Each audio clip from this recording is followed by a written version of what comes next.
Welcome back friends. इस short video में हम बात करने वाले हैं CSIR की बहुत ही इम्पॉर्टेंट टॉपिक की, जो कि हर बार क्वेश्चन पूछता है प्रोटीन सॉर्टिंग से।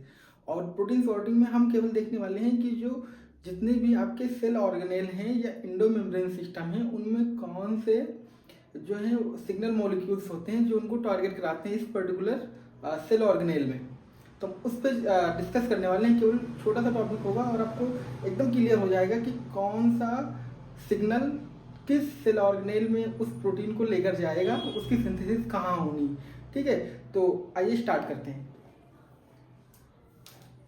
आपको पता है प्रोटीन सॉर्टिंग दो तरीके से हो सकती है, एक सिग्नल बेस्ड हो सकती है और दूसरी वेसिकल बेस्ड हो सकती है। प्रोटीन सॉर्टिंग को प्रोटीन सॉर्टिंग के थ्रू आप क्या करते हो, जो न्यूली सिंथेसाइज प्रोटीन है उनको उनकी डेस्टिनेशन तक सॉर्ट करते हो या डिलीवर करते हो। तो प्रोटीन टारगेटिंग भी कहते हैं इसको और प्रोटीन सॉर्टिंग भी कहते हैं। ये प्रोटीन सॉर्टिंग दो तरीके से हो सकती है, एक ये सिग्नल बेस्ड टारगेटिंग हो सकती है और एक ये वेसिकल बेस्ड टारगेटिंग हो सकती है। अब कंफ्यूज होने की जरूरत ये नहीं है। सिग्नल बेस्ड का मतलब सिग्नल यहाँ भी होगा, सिग्नल यहाँ भी होगा। यहाँ सिग्नल बेस्ड का मतलब है सिग्नल एज इट इज चला जाएगा। यहाँ जो सिग्नल होगा वो वेसिकल बन के जाएगा, मतलब वहाँ पे फ्यूजन होगा। ठीक है, डॉकिंग होगा और बहुत सारी प्रोसेस होंगी। ठीक है, तो वेसिकल बेस्ड टारगेटिंग होगी। जो सिग्नल बेस्ड टारगेटिंग होती है वो होता है साइटोसोलिक प्रोटीन में, जबकि जो वेसिकल बेस्ड टारगेटिंग होती है वो सिक्रेटरी प्रोटीन में होती है। जब सिग्नल बेस्ड टारगेटिंग होगी तो वहाँ ऐसी प्रोटीन का सिंथेसिस भी स्टार्ट होगी साइटोसोल में और एंड भी साइटोसोल में हो जाएगा। इनके एग्जांपल्स की बात करें जो कि सिग्नल बेस्ड टारगेटिंग करते हैं, साइटोसोलिक प्रोटीन पाई जाती है जिनमें, वो है आपके माइटोकॉन्ड्रिया, क्लोरोप्लास्ट, प्रोक्सिसोम और न्यूक्लियस। जबकि जो वेसिकल बेस्ड प्रोटीन की टारगेटिंग करते हैं वो सिक्रेटरी प्रोटीन करते हैं, वो सिक्रेटरी प्रोटीन होती है। ये सिक्रेटरी प्रोटीन एक एंडोमेम्ब्रेन सिस्टम के थ्रू सिंथेसाइज होती है। इस एंडोमेम्ब्रेन सिस्टम में आपसे क्वेश्चन पूछा गया है, कुछ सेल ऑर्गेनेल आते हैं जैसे रफ एंडोप्लाज्मिक रेटिकुलम, मतलब कभी भी स्मूथ एंडोप्लाज्मिक रेटिकुलम नहीं आएगा क्योंकि वहाँ पे राइबोसोम नहीं होते और वहाँ पे प्रोटीन सिंथेसिस नहीं होगी। गोल्गी बॉडी, लाइसोसोम और प्लांट की बात कर रही है तो वैक्यूल्स भी पाए जाते हैं। ये एनसीईआरटी में लिखा हुआ है आपके, और प्लाज्मा मेम्ब्रेन में फाइनली फ्यूज हो जाती है। सिक्रेटरी प्रोटीन की सिंथेसिस स्टार्ट तो साइटोसोल में होगी क्योंकि एमआरएनए तो वहीं मिलेगा क्योंकि न्यूक्लियस से बाहर निकलेगा। ठीक है, स्टार्ट तो वहीं हो जाएगी, लेकिन एंड जो होगी वो एंडोमेम्ब्रेन सिस्टम में होगी और पर्टिकुलरली RER में होगी। ठीक है, तो प्रोटीन की सॉर्टिंग दो तरीके से हो सकती है। अब हम देखने वाले हैं कि कौन सा सिग्नल होगा साइटोसोलिक प्रोटीन के लिए, माइटोकॉन्ड्रिया, क्लोरोप्लास्ट, प्रोक्सिसोम और न्यूक्लियस के लिए, और कौन सा सिग्नल होगा एंडोमेम्ब्रेन सिस्टम में टारगेट करने के लिए। आइए देखते हैं। देखो, बहुत ही इजी है ये टॉपिक। अभी हर बार एक क्वेश्चन पूछा जाता है इससे। सिग्नल चाहे 2 नंबर में पूछ लेता है और मिलाने वाले में मेज दो कॉलम में 4 नंबर में पूछ लेता है। ठीक है, अब देखो साइटोसोलिक प्रोटीन, प्रोटीन सॉर्टिंग में साइटोसोलिक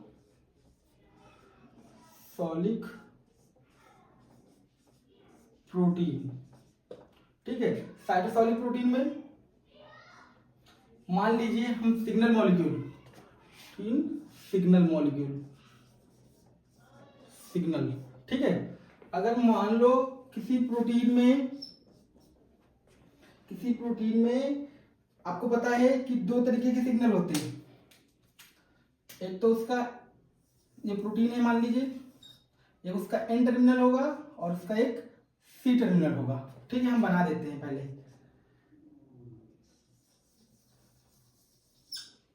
एन हो गया और ये सी टर्मिनल हो गया। हम कुछ प्रोटीन बना देते हैं। ये हो गया सी, ये हो गया एन। ये सिग्नल मॉलिक्यूल होते हैं। ठीक है, कुछ बना देते हैं हम, फिर हमें बार बार बनाना नहीं पड़ेगा। ये एन हो गया। देखा गया कि कुछ प्रोटीन में सी टर्मिनस के करीब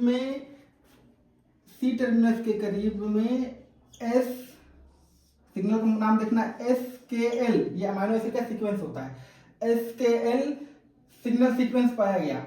ऐसा जो सिग्नल मॉलिक्यूल जिसके सी टर्मिनस के करीब में SKL सीक्वेंस पाया गया, वो प्रोटीन जाती है प्रॉक्सीसोम में, प्रॉक्सीसोम में।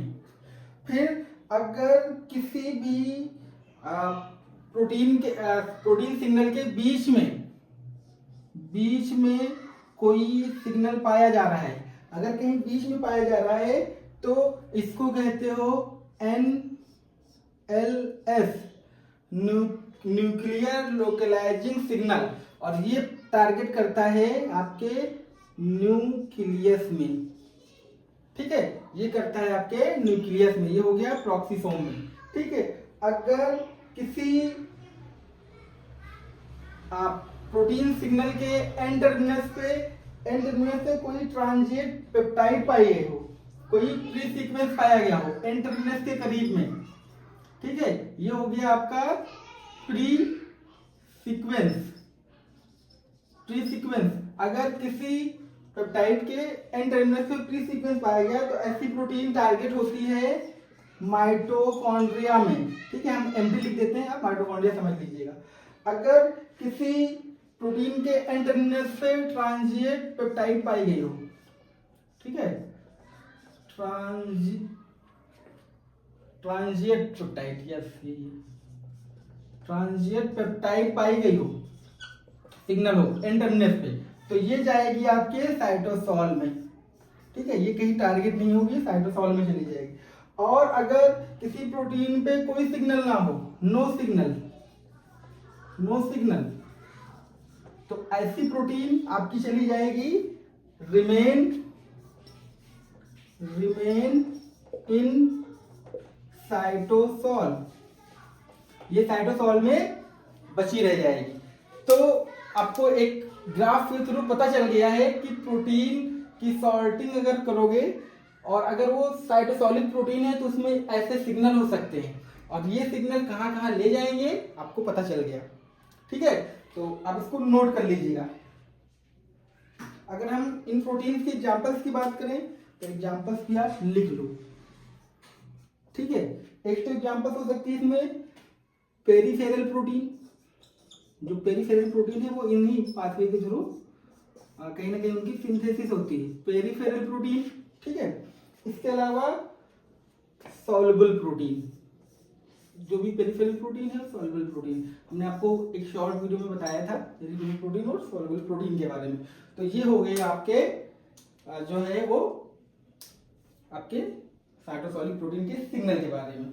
अब हम बात करते हैं जो आपकी सिक्रेटरी प्रोटीन है उनके बारे में। इसका आप नोट कर लीजिए, बहुत ही इंपॉर्टेंट चार्ट बना दिया, आपको कोई प्रॉब्लम नहीं हुई। ठीक है, अब देखो हम दोबारा इसको मिटा देते हैं।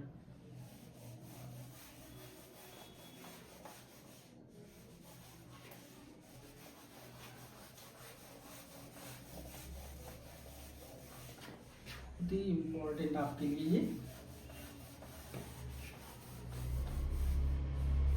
बहुत ही इम्पोर्टेंट है।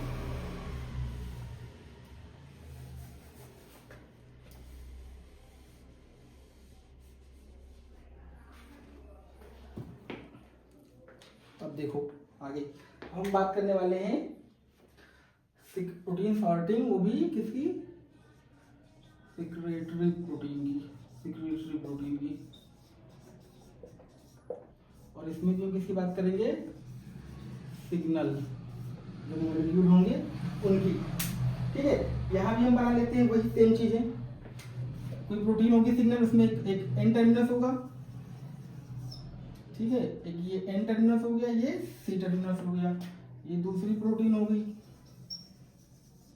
ये एन टर्मिनस हो गया, ये सी टर्मिनस हो गया, ये एन टर्मिनस हो गया, ये सी टर्मिनस हो गया, ये एन टर्मिनस हो गया, ये सी टर्मिनस हो गया, और इसका भी बना लेते हैं, जितना होगा उतना कर देंगे, बाकी साफ कर देंगे। ठीक है, दो टर्मिनस होते हैं। अगर कोई आपको पता है सिक्रेटरी प्रोटीन होगी एंडोमेम्ब्रेन सिस्टम के थ्रू होगी। एंडोमेम्ब्रेन सिस्टम का मतलब कहीं वो आर में जा रही होगी, गोल्जी में जा रही होगी, या ऐसे ही किसी उसमें जा रही होगी। अगर किसी प्रोटीन में कोई सिग्नल ना हो, नो सिग्नल,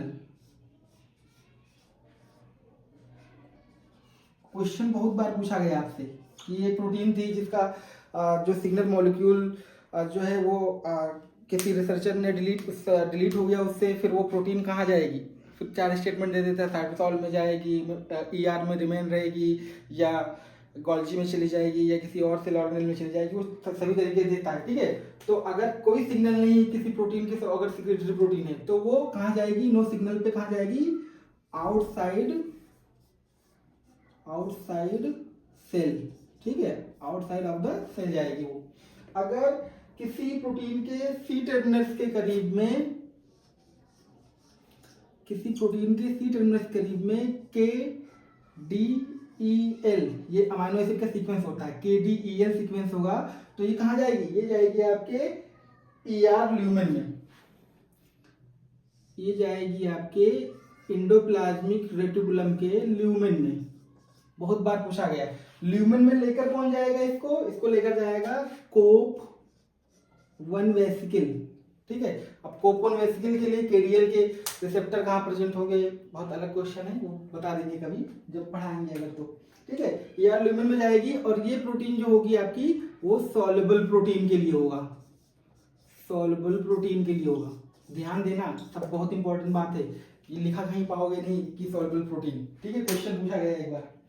अगर किसी प्रोटीन के सी टर्मिनस के साइड में ही KKEX सीक्वेंस पाया गया, सॉरी यहाँ पे कहीं पे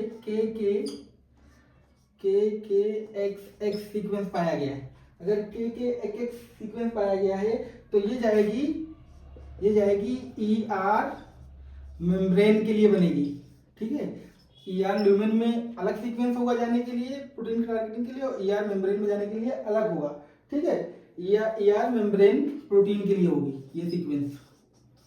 ठीक है, अगर किसी जो है प्रोटीन के सिग्नल में बीच में कहीं मिड में M6P मैनोज 6P अगर कहीं सीक्वेंस होगा तो ऐसी प्रोटीन जाती है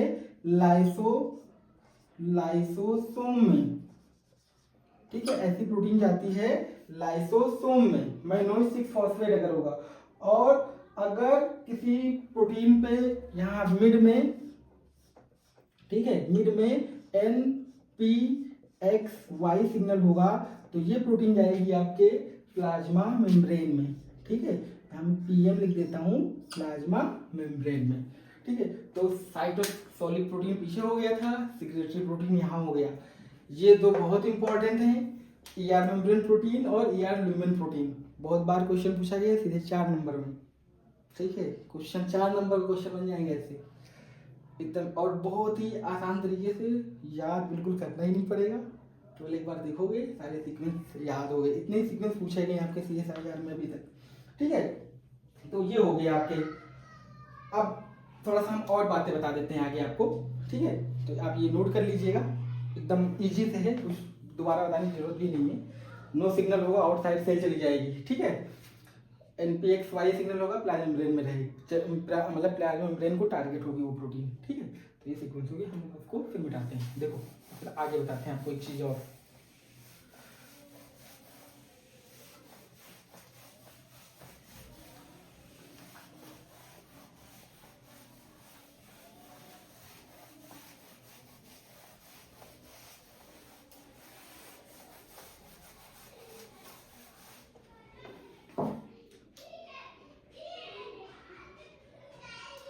दो तरीके के ट्रांसपोर्ट होते हैं, ठीक है, बहुत इंपॉर्टेंट बात है, क्वेश्चन एक पूछा गया है। एक होता है गेटेड ट्रांसपोर्ट, एक होता है गेटेड ट्रांसपोर्ट, और एक होता है trans membrane transport. Trans membrane transport question पूछा गया आपसे, गेटेड ट्रांसपोर्ट और ट्रांसमेम्ब्रेन ट्रांसपोर्ट। जो गेटेड ट्रांसपोर्ट होता है वो बाई डायरेक्शनल होता है, ठीक है, बाई डायरेक्शनल होता है। जो आपका ट्रांसमेम्ब्रेन ट्रांसपोर्ट होता है वो यूनी डायरेक्शनल होता है।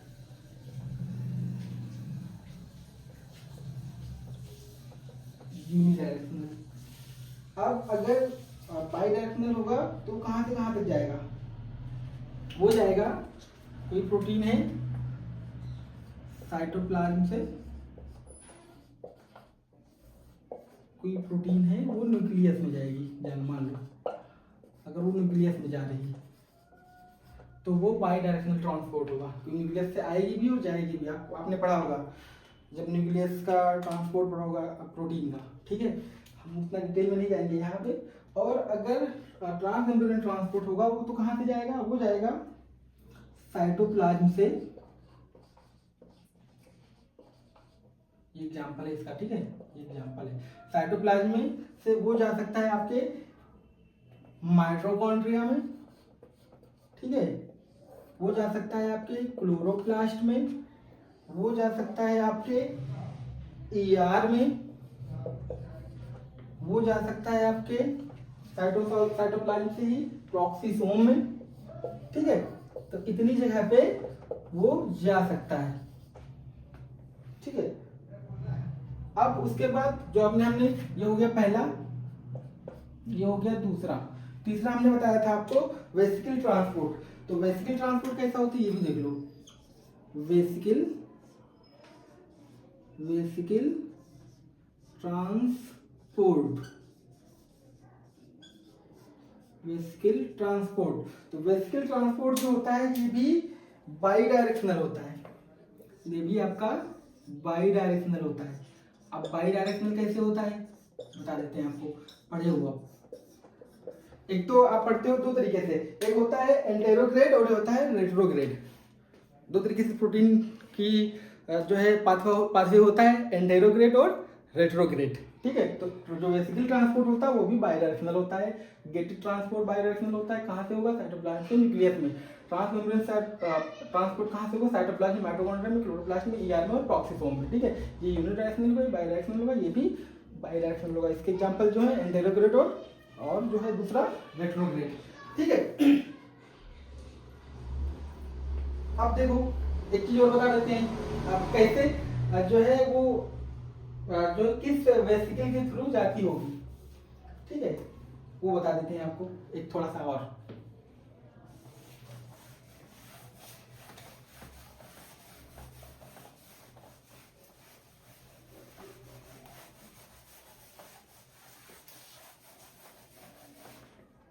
अभी देखो आप,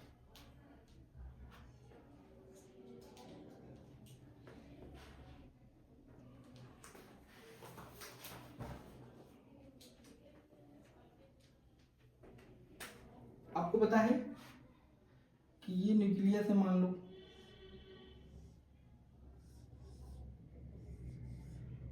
ये न्यूक्लियस है।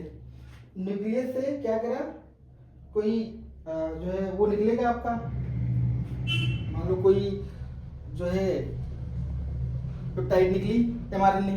जब एमआरएनए निकलेगा तो क्या होता है, उसके बाद दो तरीके से वेसिकल बन सकती है, ठीक है। अब एक वो साइटोसॉल में आई कोई प्रोटीन, ठीक है, तो न्यूक्लियस आप बना के यहाँ साइटोसॉल ही रखो, ठीक है। कोई प्रोटीन है, मान लो ये कोई प्रोटीन है, ठीक है। अब ये साइटोसॉलिक अगर हो रही है, साइटोसॉलिक जो है, सॉरी हम कुछ बताने और जा रहे हैं, बता कुछ और दे रहे हैं, ठीक है, रहने देते हैं, इतना ही रखते हैं, ओके। तो इस वीडियो में इतने रखते हैं, इसको बाद में बताएंगे, वो और लंबा हो जाएगा। तो आपको एकदम सब समझ में आ गया होगा, बहुत ही इजी तरीके से आपको सिग्नल मॉलिक्यूल्स जितने वो बता दिए, गेटेड और ट्रांसमेम्ब्रेन ट्रांसपोर्ट बता दिया है। अब इसको अच्छे से पढ़िएगा। और ये क्वेश्चन आता है हर बार, नहीं आया वो अलग बात है अगर इस बार, लेकिन आता है, ये 2 नंबर में पूछा जाता है और 4 नंबर में भी पूछा जाता है, ठीक है। तो थैंक्स फॉर वॉचिंग। अगर आप वीडियो पे नए हैं तो इसको सब्सक्राइब जरूर करिएगा, अपने दोस्तों के साथ शेयर कर दीजिएगा जो भी इस एग्जाम को टारगेट कर रहे हो। Thanks for watching.